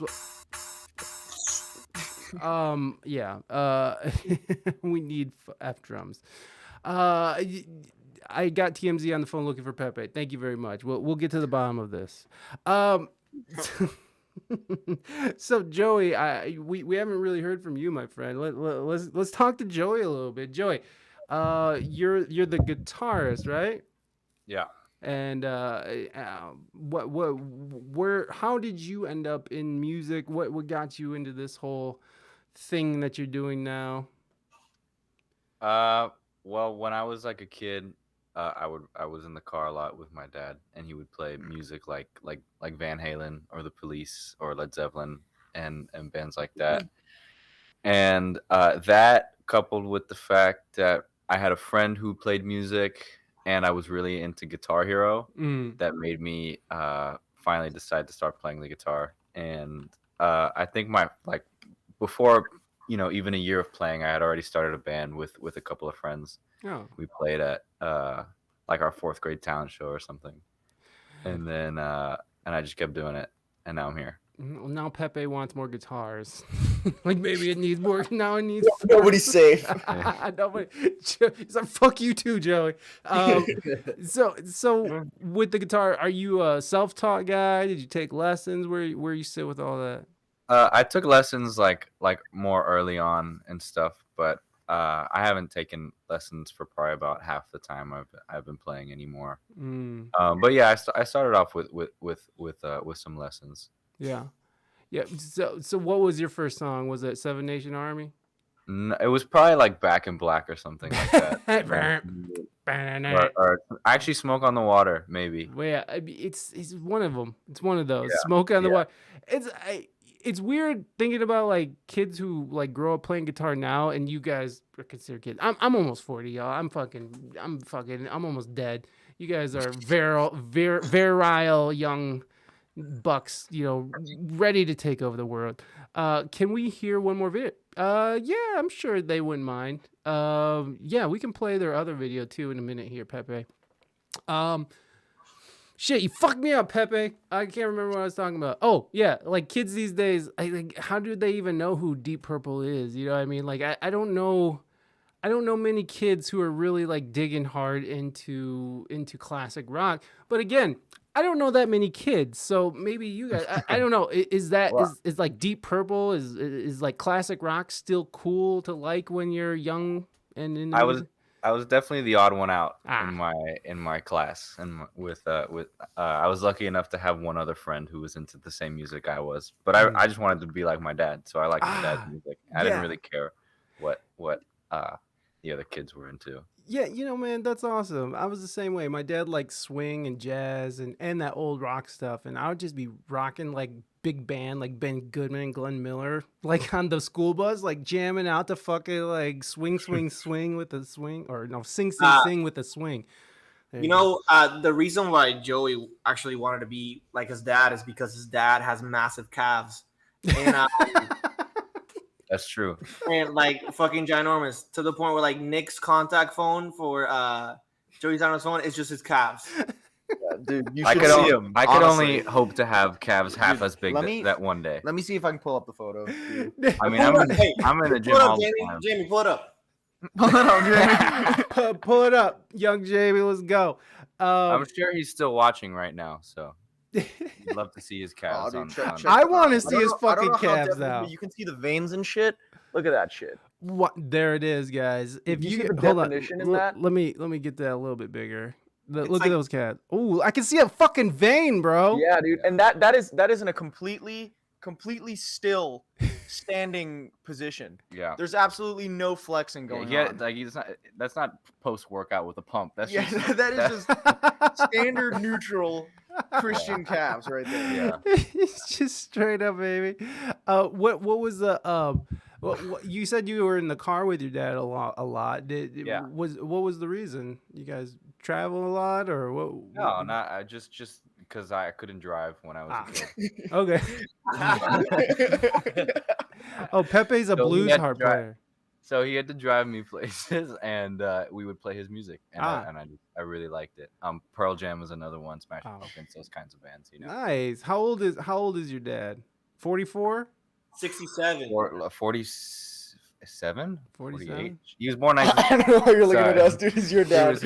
He was born in 1974, so Okay. I'm not Okay. good at math. Yeah, me neither. I've already. Yeah, I already. 48. Thank you, Emrods. Emrods you is go. 48. Oh damn, Mark is on the chat. Emrods, your calves are legendary. Wait, your calves will live on in infamy forever Dude. on the internet now. His calves are so veiny that, like, you know, makes you feel some type of way, and you're like, shit. During loadout, I'm like behind him, you know, carrying one of my drum cases, and I'm just like, I can't even concentrate. I'm just, like, no idea where I'm going. You start like lip biting. Dude, you're and like, he waxes his no. legs as well, dude. That's He the best part. waxes? No, No, he doesn't. that's Mark is amazing. gonna fucking kill us. That's after what- this call. That's what I was gonna do. So we're trying to do 100 subs, and I know you're joking, but my legs are so fucking hairy, and if we hit 100 subs, y'all, we're gonna fucking wax these puppies, all right? And also, that's a BB that I tattooed myself for BB King. There you go. Nice. We all want to be like Joey's dad. Joey's dad's calves have more veins than my erect penis, I think. I'm not even joking. I'm not even joking. Those were beautiful calves, and I'll go to sleep tonight dreaming of those fucking calves. I can send you the picture through email, dude, if you need, or if you want to just let your imagination do the work. That's up to you. Whatever You know, you're into. sometimes the imagination is better than the actual image itself, right? Like Yeah. sometimes it's nicer to see a lady in a bikini rather than just naked, right? Nah, that's not. I don't know if I'm on your team for that one, man. But, My bad. I'm sorry. Bro, speak for yourself, dude. I'm Fuck sorry. I'm sorry, guys. That was not an inclusive way of saying that. So let's make that more inclusive. I'm just kidding. I'm not gonna. I want to just see boobs all the time. Listen, the name of my last single is called Boobs. Okay, where do you guys think my head's at? All right, you guys shouldn't be surprised by none of this. All right. Enough fucking around. We gotta start this show. So tell me, what do you Let's get this guys started? what are you guys doing? So what are you guys planning for? Like, what's next? You got this new video out. Are you guys trying to put out full length album? Like, what are you guys planning on doing with? You guys got some momentum going. Where are you guys headed with this? We're gonna put out some more songs, and see what happens. Mhm.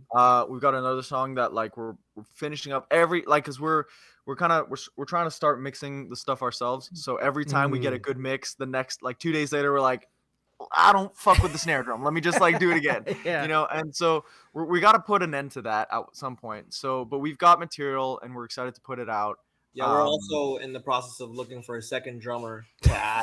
To There's gonna be one fucking drummer by the end of this fucking show because I'm gonna fucking leave. Okay. wow. At least 4 more drummers for the next album. So you guys are just did you guys mix and master the what's out now? No, the 2 songs we mixed them through a friend of ours called Jimmy T Meslin. He's known by Jimmy T, but his name Grammy winning. Yeah, Okay. he's Let's go. the man. He's Grammy winner.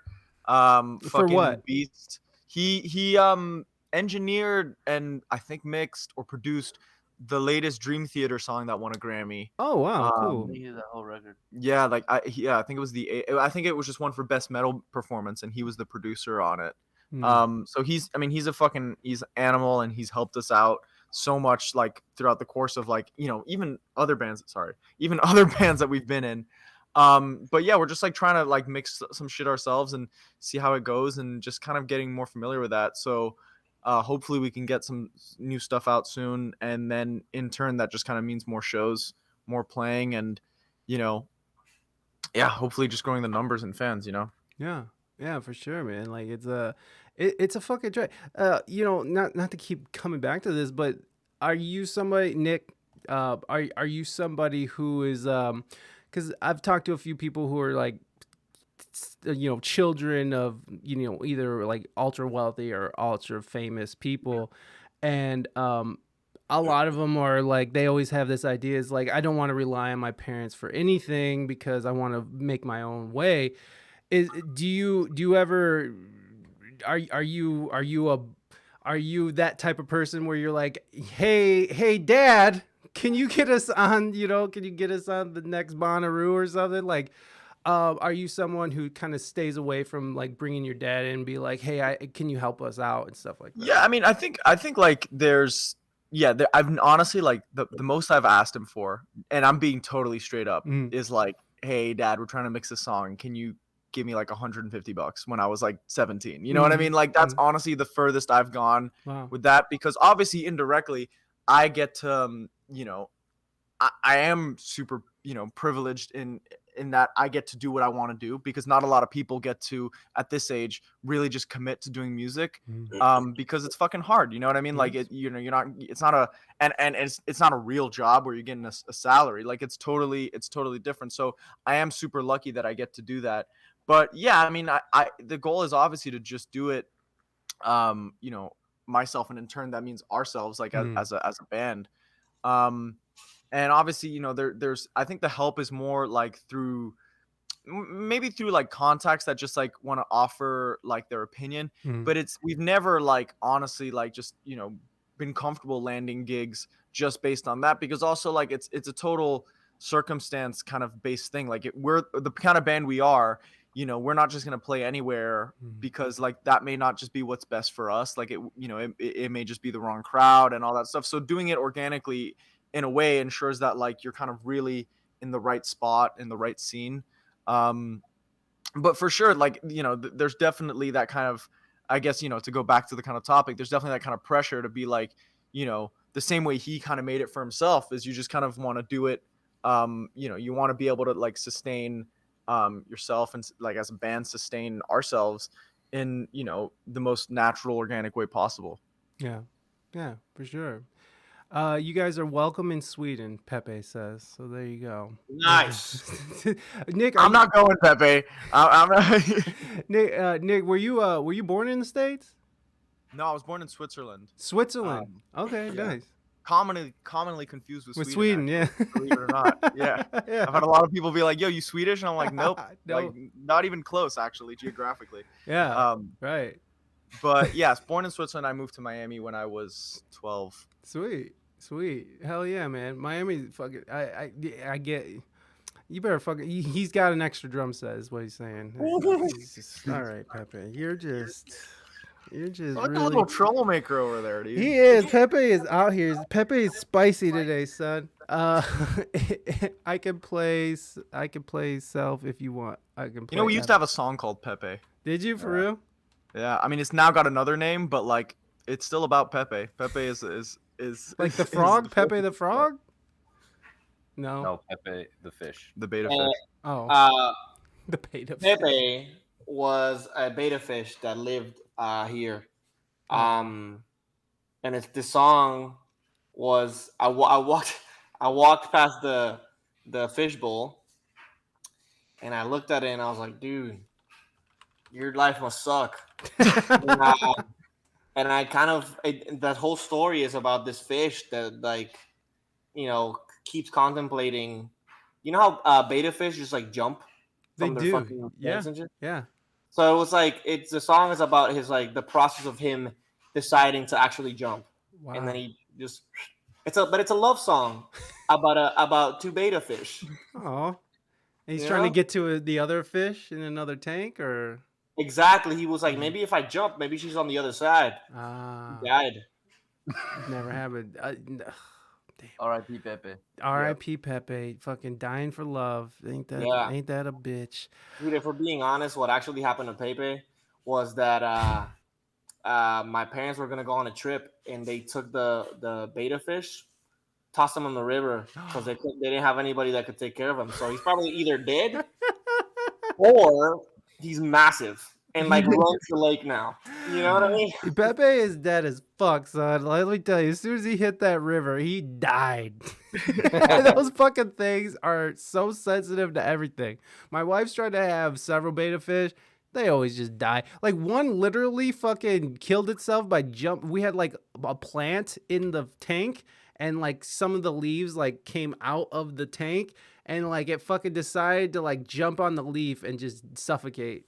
And rather than living under my wife's fucking oppressive rule. I don't know. I had a beta fish that lived for like 5 years. Well, fucking, you don't need to fucking gloat, bro. Like this is Obviously, you're doing something wrong. Kicking it in our face. My wife tried.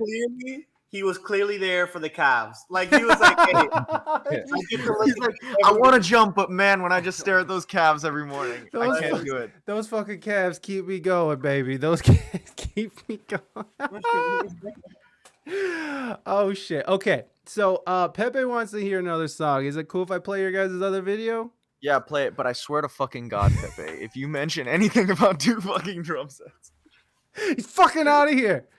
All right. Let's play that song, and we'll come back and we'll start wrapping up. Okay, I don't even have the song prepped, so I don't even know what I was throwing to there. That was just nope. That's the wrong song. Not again, please. Okay, we're gonna play, but I don't. Pepe's gonna go off again. Like, see what I mean? We're gonna play, but I don't know your name. And this was the single, the previous single. Before Nicotine Dreams, correct?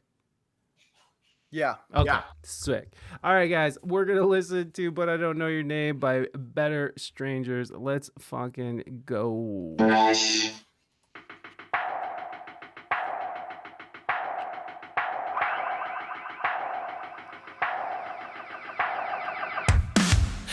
making too much noise, but I don't know your name.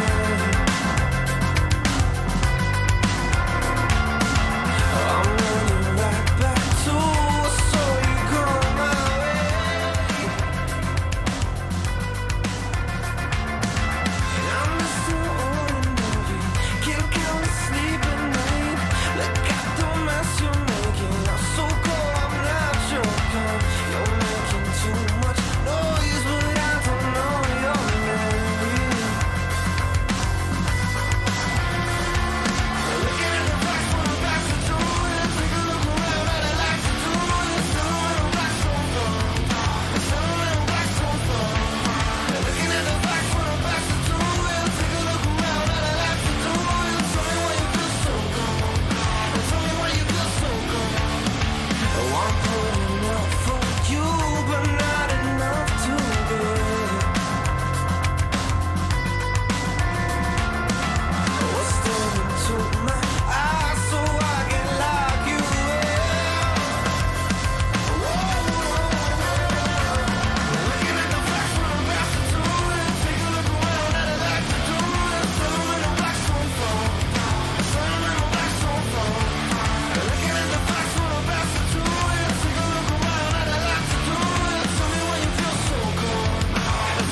And we're back. Oh, Jesus Christ. And I didn't do that right. Okay. Well, Ricky, you'll have to unmute him. He'll unmute himself once he's back. Oh, Jesus Christ. Okay, here we go. Awesome. Yes, thank you guys. I don't know why I'm thanking you guys. They like your song. Thanks, guys. Thanks for the claps, everybody. I didn't do anything that just happened. Yeah. So fucking the song fucking hits. We got a lot of good responses in the chat. Nice. Do you mind kind of going over what that's about? Or that's not about the beta. No, that's not the Beta Fish song. That's a different. That was Pepe. Mighty. Thank you so much for those 400 biddies. I appreciate. Whoa, look, it says hype. It's spelled hype in hearts. That's wow. I didn't even know that could do that. That's cool. Thank you so much for those 400 biddies. Mighty. I appreciate you. Let me get you some love. Hold on. Okay. I'm gonna be honest now. Skip the F trash talk now. Okay, we will, Pepe. Thank you. So, do you guys mind talking about that song? What's that song? How's that song? How's that song translate for you guys? I mean, I guess on a lyrical sense, that song is one of those where, again, are like inspired by a little bit of something. I was working. I remember. Again, it's a really old. I mean, we wrote it a long time ago. I was still in college. And I just remember working this job, and like there's like this girl that used to work there that I didn't really know about. And that's kind of like where the whole title kind of started. It's like, I don't know your name, but it's, and then again, so like it was inspired by that, and it became about, this fake scenario of like this dude who's hanging out with like a group of other friends. And I always imagine it kind of like campfire type thing. And you have like a group of friends, and all of a sudden there's like a mutual friend that you don't know about, but they're there, and you're like hanging out, and it just becomes about like this guy's like really digging this girl, and all of a sudden it turns into like a weird obsession, and that's on the bridge part where it gets like pretty psychedelic. That's when it flips, and it's like you can see that like he's just being a weirdo. And if you watch the video, there's like an Easter egg there where one of the shots where she's in the pool, you can see like a weirdo in a hood just standing, like hiding in the trees. Okay. You gotta know, I guess, to be able to see it. That's pretty intense. That's a pretty intense story to tell, man. Man, there's some weird. There's something about fucking creepers, man. That just get people. That just just fuck the whole day up, man. Like, have you guys had any experiences with any creepy like fans or anything coming up to you guys? Or oh, dude, Joey's like, yes. we had a fucking weird experience. It was totally virtual. You remember with yeah. Well, there was a point before Ricky. I was talking about something else, but there was a point before Ricky was in the band that we started getting like insane death threats on our social media, on the band's social media and personal DMs. And it was like, dude, like we were like some local band, like like not the kind of band that should have been getting death threats. I was also 14, but like it was things like I'm gonna cut open your stomach and smear tuna on your insides and then feed you to like real dumb shit. Oh god! But, like, it was like we had a show. Got serious at one point. Yeah, because we had a show, and then it was like all of a sudden it was like, I'm gonna come to your show and I'm gonna bring a surprise, and it was like, fuck, like now it's getting serious, and we actually got the FBI involved, and I'm not even fucking with you, like it totally happened. Yeah. And they pinned down their location. It was in like North Carolina. No, it was in like I think it was West Virginia or something. Did they have any connection to you guys at all? Like, it was all fake. It was just but a crazy. They were using like they would be making like fake burner like Instagram profiles. Yeah. And then argue with themselves arguing in with our comment themselves. sections. And so they're stuff just some crazy person who decided to zero in on you guys? Yes. Whoa, that is Yeah. wild. And you're just some young kids that just have a band and you're just trying to rock. And there's Yeah, I was some... like a freshman in high Yeah. school or something. It was weird, and it was just like it just like there was nothing really to be concerned about, but you never know. No, you 'Cause, like, don't. I don't know. And it was also like in like around that was like like all the fucked up kind of like concert shit was happening, like Yes. or like Oh, and it was, you know, it was In really- Paris, the shooting in Paris, and, Yeah, and like the that. shooting in Las no, no. Vegas. Uh-huh. yeah, it was, but like at those concerts, and it was just like I don't know, it's got a bit weird, and Yeah. but like but then like I guess after for somehow they pinned down her location because it just got a bit serious, and we never heard of them Again, after that. Yeah. Every now and then I'll see something and I'm like, that totally could be them. Like I'll get some fucked comment from Yeah. like somebody who's got like 4 followers and like no posts, and I'm just like, oh, I don't know. What if it's Pepe? What It's fucking Pepe. Dude, we get it now. this entire time. It's been well, But the Pepe. thing that the fucked thing is that after all the death threats, the thing that got to me was the fucking drum set comment. Like after all this time, Pepe's been trying to get to us. All he had to say was some fucking drum set shit. There it was. He just had to get it out of his system. Maybe that. But did you ever find out like how old the person was or any details on who Nah, that not person really. was? It was a young person. Yeah, like a teenager. Yeah. Yeah, Not- the there was teenager no who real. was, like using VPNs and like Yeah. They were like, good. They were good. They were good. Yeah. If we ever if the United States wanted to catch any terrorists beforehand, they should have hired her. Ah, good. She was good. Yeah, that was a weird experience. That is straight. But Joey said that he was talking about something else. So what else happened to you guys? No, I mean, just like I won't get into specifics. But just like people waiting for us in places that they shouldn't be waiting for us, and trying to establish connections that shouldn't be established, and just like approaching stalker territory at times. But it's a very few. The instances are few and far between, but they're there. They happen sometimes. I was thinking earlier. I was thinking of a question for Nick, and I was actually wondering: does anybody ever come up to you with their demo and it's like, "Yo, could you pass this on to your dad?" Or like, do you ever get any of that? No, I mean not like on a day-to-day basis, because I think on a day-to-day basis nobody really knows that. Right. You know what I mean? It's just like I'm just a dude just walking Right. by. I mean, like you'll get. There's been some times where like whether it's at like some shows or like it's usually like the really shitty shows, like there'll be some hardcore like Phil Collins fans that'll show up, and it's always at the really bad shows. Like it's never at like the good ones. It's at the really bad ones they'll show up and they'll just be like, I'm just like, Yeah. they'll just be like, how is it having Phil Collins as your dad? I'm like, well, you have a dad. I'm like, it's the same thing. You know what I mean? Like, It's like I love him. And they go, no, I don't. I'm just like, oh fuck. Like all of a sudden I'm in trouble. No, I mean like not really. Yeah. But it's you do just get a bit some people that may be overexcited Mm. about,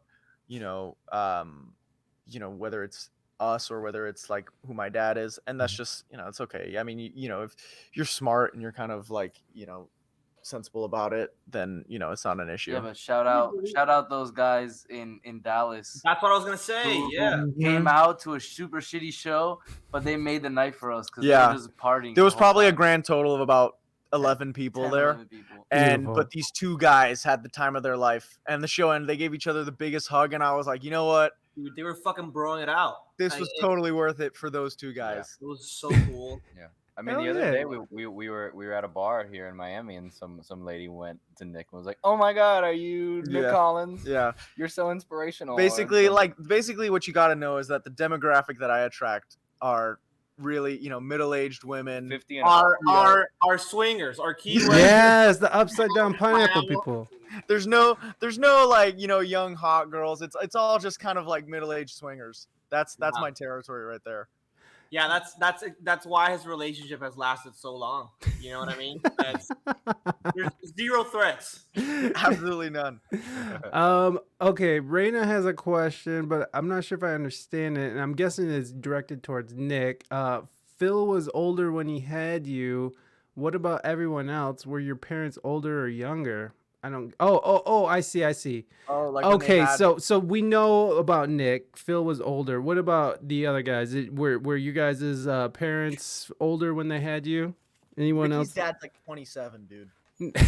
He's younger than Ricky. Ricky's dad is actually 14. I didn't know. I don't know if you knew I mean, this. he looks like it though. Not 14, but he looks It's 27. the Latino, man. The Latino shit makes you forever young, son.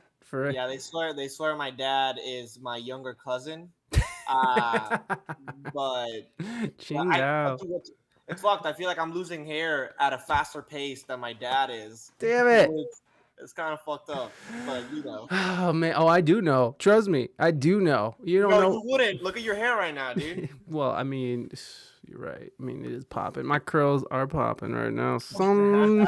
So Ricky's dad, normal age. I don't know what normal even means anymore, but My parents are in their 50s. They Okay. just look younger. okay. So he did have you. Yeah. What about Yang Gang and My- Joey Tutanji? Yeah, my parents are around 50. Okay. And Joey same. Both just under. They're the same. Okay. 40, Well, I mean, 40. I can only imagine Phil slinging dick because, I mean, it's Phil Collins. So, I mean, son, I mean, he's out there just, he's doing his thing. Hey, mad respect. All Like right. father, like son, you know. Hey, let's go. Give us a woo. Oh, yeah. Let's go. Slinging dick, son. I like this band, Real Deal. They have future for sure, but some influences from Ghost. Am I right? I'm not sure about that. Well, it's awesome band. I'm looking forward to see how it goes for them. Pepe, well, thank you for those good Thank words. you, Thank Pepe. you. You've come around. You're in my good books now, man. You're And I hope here. I hope we can call a truce. Let's call it truce. But good way Shake to. hands. Naders, you said that the hair genes come from your mother's brother, but that wouldn't make any sense unless I was adopted and I didn't know it because my mom's brother has great hair. So it's just gray. It's just he's had gray hair since he's like 22, and it's like a running joke.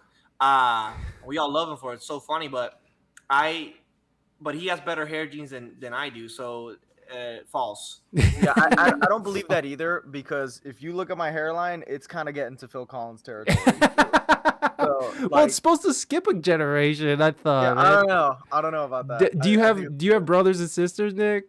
Yeah, I do. I've got 5 siblings. Wow. Okay. So is So any he of really was swinging dick, dude. Hell yeah, he was. You got to keep that bloodline going. We need more of them.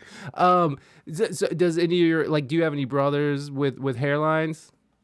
My older brother's got a pretty fucked hairline. Nice. I mean, my younger brother is got great hair. I mean, he did actually just get a buzz cut. He's a soccer player. He's like the golden child. He's like got a perfect athlete's body, perfect blonde hair. You know what I mean? Like he's just like, like it's wild. Yeah. Well, yeah. God, see, my dad had a full head of hair, not one gray hair when he died, and fuck it, he did not pass that on to me. I'm hoping my son gets to have his, because my son has lavish long hair and stuff, so I'm hoping my son gets to carry on that tradition of having a long full hair. But my dad fucked me good. My hair just, it's just coming out.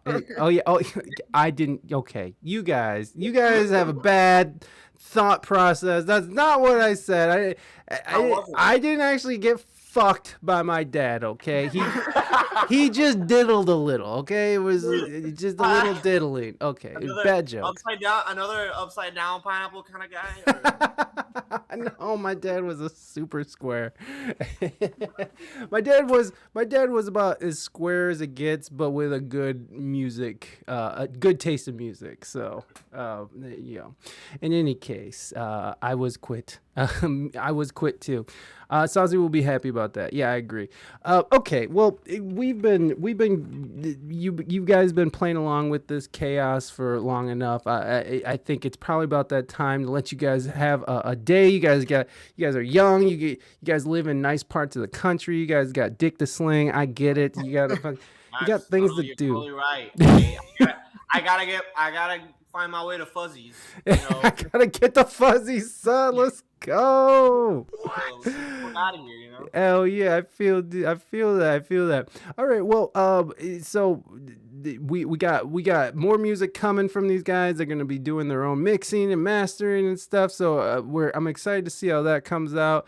We got a lot more to come with these guys. So make sure that you guys are clicking on that Linktree link in the chat. And if you're listening on the audio, make sure you're fucking in the show notes, clicking around. Make sure you're supporting Better Strangers. They are out there to please. They're out there to sling some dick. So if you guys fucking go out there, run those numbers up, give them some listens, and do all that good stuff. You guys got any parting words for us that you would like to share before you bid farewell? Pepe, I forgive you. That's about it. Hey, shout out to the fans who were watching. Yes. You got an audience in Puerto Rico now. Hey, let's go Puerto Rico. Hey man, I'm Mexican. If they saw my emotes, I mean, I know that's totally different from Puerto Rican, by the way, but you know, Latinos, Latino love. The shit out of me right now, bro. Nah, I'm joking. He's like, don't you dare call me a fucking rat Mexican. How dare you, you motherfucker. I'm fucking American, son. All right, man. Well, I really appreciate you guys, and thank you guys so much for just rolling along with all the hiccups and the shit we were tripping up on. I really appreciate that, and yeah, I hope you guys have a great rest of your day, and I'll be happy to see what you guys do next. Thank you for Appreciate it, having man. us. Thanks for having us, man. Of course. you. All right. Everybody, put your hands together for our guest today, motherfucking Better Strangers. Thank you guys. Thank you so much. Appreciate you. Talk soon. All right. Boom. All right. All right. All right. All right. All right, all right, all right. That was Better Strangers, who I really, really enjoyed talking to. I didn't realize how young they were. Valo, what's going on? Valo, we just talked to Phil Collins' son. You just missed it. Unless you were here lurking the whole time. Maybe you were, I don't know. Nice guys, great music. I'm glad you liked that, Moving Dutchman. I'm glad you're in a better mood today, Moving Dutchman. You've been shit talking so much. I love it. I love you, Movie Dutchman. You're my man. Pepe was the star of the show. Yeah, Pepe. Number one troll. Now I got here at the end. Good stuff, though. Thanks, Valo. I appreciate you, my friend. I hope you're doing well. I hope everything's going as good as it possibly can be. And Pepe, thank you for trolling in a proper way. Let me tell you something. The improper way of trolling this channel is fucking doing what Samo did. Drop a fucking question where he's insulting the guest and then dip the fuck out. All right? That's not... That was a good troll, though. That was good, though. Fucking, I'm coming for you, Samo. I'm coming for you. I had the belly buster. Oh, good. I'm glad that you had the belly busters. That's the way it needs to be. That's the way it needs to be. All right, guys. So I appreciate y'all being here. Here's Samo. Where's Samo? Samo is still here. Oh, he must be away from keyboard. Yeah, I bet he is. I've been following the guys since 2021. Amelia. Oh, that is so cool. That is so cool. Yeah, they are pretty freaking awesome, Amelia. And you're in the UK, Amelia? Did I see that? Did I see that you're from the UK? I'm British. I'm British. So do you like Phil Collins, Amelia, too? Do you like Phil Collins? Isn't he British? I'm pretty sure Phil Collins is British.